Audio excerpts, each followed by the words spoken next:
Dusun Jenjem. Begitulah orang-orang menamai dusun yang terletak di Desa Meranggen, Kabupaten Kediri, Provinsi Jawa Timur. Dusun ini termasuk dusun terkecil dari 4 dusun yang lain yang ada di Desa Meranggen. Penduduk dari dusun ini kurang dari 70 jiwa. Sebenarnya, penduduk dusun Jenjem memiliki jumlah lebih dari 100 orang. Sayangnya, karena keterbatasan tempat pekerjaan di dusun Jenjem, akhirnya banyak dari penduduknya memilih hijrah ke kota untuk melamar pekerjaan. Sejarah berdirinya dusun Jenjem. Dulunya, dusun Jenjem ini adalah sebuah hutan lebat atau ada juga yang mengatakan rawa-rawa. Lalu hutan tersebut ditebas atau istilah daerahnya yaitu membuat alas yang dilakukan oleh Mbah Hasan Taribululung untuk dijadikan tempat hunian bagi beliau dan beberapa orang. Pada saat pertama kali dibuka sebagai tempat hunian di dusun Jenjem, hanya terdapat sekitar 3-4 rumah yang ditempati. Cerita tersebut merupakan pengetahuan umum bagi warga dusun Jenjem.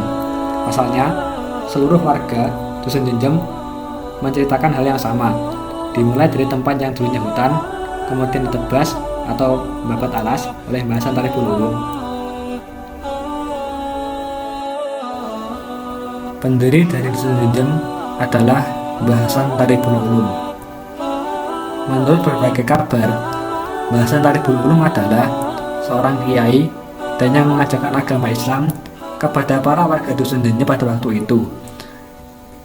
Karena jasanya itulah, nama beliau sering didoakan dalam kegiatan keagamaan seperti tahlilan, tibaan, syukuran, dan lain-lain yang diadakan oleh warga dusun Jenjem. Beliau dikabarkan pernah mendirikan suatu pondok dan musola di dusun Jenjem. Namun sayangnya, pondok yang didirikan tersebut terbakar, atau menurut pendapat yang lain dibakar, dan sampai saat ini tidak diketahui sebabnya.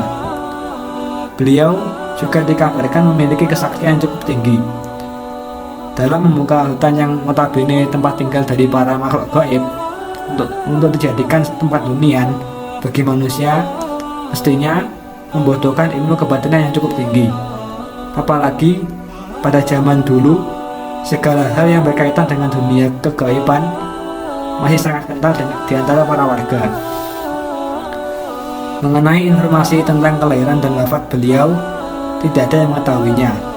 Akan tetapi, terdapat bukti kuat bahwa beliau pernah hidup di dusun Jenjem, yaitu makam yang terletak di sebelah barat dusun Jenjem. Pembahasan selanjutnya adalah tradisi Islam di dusun Jenjem. Yang pertama, tahlilan. Tahlilan adalah kegiatan membacakan doa kepada seseorang yang telah meninggal dengan tujuan agar arwahnya selamat dari siksa kubur dan diampuni segala dosanya. Kegiatan ini dilakukan oleh kaum laki-laki muslim pada malam hari. Adapun kegiatan ini dilakukan pada 40, 100, dan 1000 hari wafatnya orang yang telah meninggal tersebut. Yang kedua adalah tibaan. Tibaan merupakan kegiatan membaca kitab berzanji yang dilakukan oleh perempuan atau muslimat pada salah satu rumah masyarakat sebagai bentuk syukur ataupun sebagai penguat tali silaturahmi antar tetangga. Yang ketiga, tidaan. Tidaan adalah suatu kegiatan yang hampir sama dengan tahlilan, hanya saja waktu pelaksanaan kegiatan saja yang membedakan. Kegiatan ini dilakukan pada malam hari setelah penguburan orang yang telah meninggal dan berlangsung selama 7 hari setelah penguburan tersebut. Yang keempat adalah mauludan.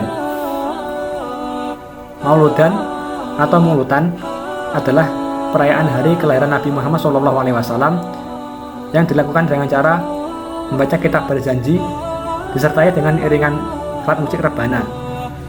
Kegiatan ini dilakukan di dalam masjid ataupun musola, dan biasanya terdapat makanan serta minuman yang diberikan oleh masyarakat sebagai wujud syukur maupun sekedar berbagi kepada yang membutuhkan.